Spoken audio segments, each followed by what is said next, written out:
Assalamualaikum warahmatullahi wabarakatuh. Perkenalkan, nama saya Cikita Bunga Ratnasari dari kelas E dengan NIM 19210204059. Di sini saya akan melakukan sebuah praktikum bidang miring. Adapun tujuan dari adanya praktikum ini yaitu yang pertama, untuk mengetahui prinsip kerja pada bidang miring. Yang kedua, menentukan keuntungan mekanisme pada bidang miring. Yang ketiga, menjelaskan keuntungan dan kerugian penggunaan pada bidang miring. Yang keempat, untuk mengetahui faktor-faktor apa saja yang mempengaruhi usaha pada bidang miring. Percobaan yang pertama, alat dan bahannya yaitu ada kit bidang miring, timbangan, beban 1 dan beban 2, penggaris, busur, karet dan tali rafia sebagai pengganti neraca pegas. Langkah yang pertama yaitu kita menimbang berat beban 1 pada timbangan.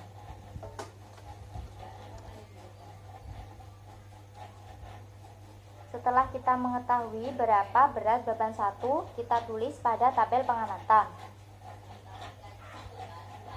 Langkah berikutnya yaitu kita mengukur panjang lintasan ini menggunakan penggaris.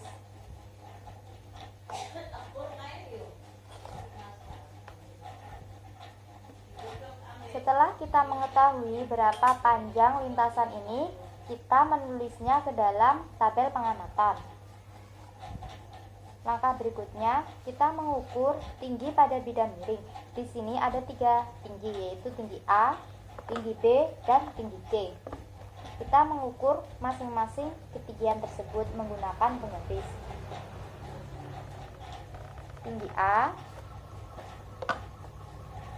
tinggi B, dan tinggi C. Setelah kita memperoleh ketinggian tersebut, kita tulis pada tabel pengamatan. Langkah berikutnya, kita mengukur kemiringan sudut menggunakan busur pada ketinggian A, B, dan C.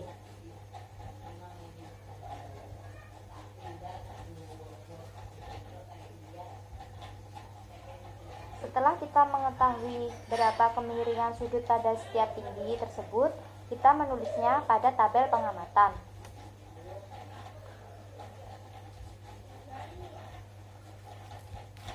Langkah berikutnya yaitu kita mengaitkan tali dan karet tali rafia ini sebagai pengganti neraca pegas ke beban 1. Kita kaitkan. Setelah beban 1 kita ikat seperti ini. Langkah berikutnya kita letakkan tanpa melalui bidang miring.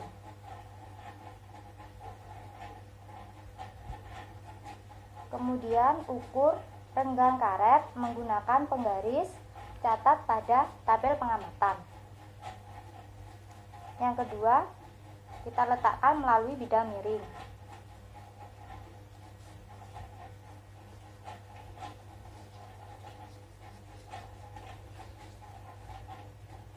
Kemudian kita hitung kerenggangan karet jika melalui bidang miring, catat pada tabel pengamatan. Lakukan hal yang sama pada ketinggian B dan C. Percobaan yang kedua yaitu yang pertama, kita menimbang berat beban 1 dan beban 2 secara bersama pada timbangan. Kemudian kita catat berat kedua beban ini pada tabel pengamatan. Langkah berikutnya sama seperti percobaan pertama yaitu mengukur panjang lintasan dan kemiringan sudut pada ketinggian A, B, dan C.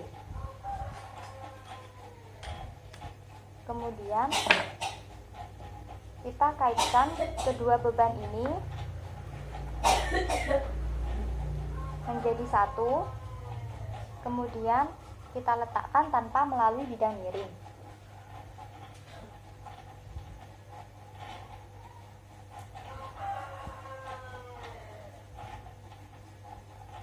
Ukur dan catat kerenggangan pada karet tanpa melalui bidang miring. Yang berikutnya, letakkan dengan menggunakan bidang miring.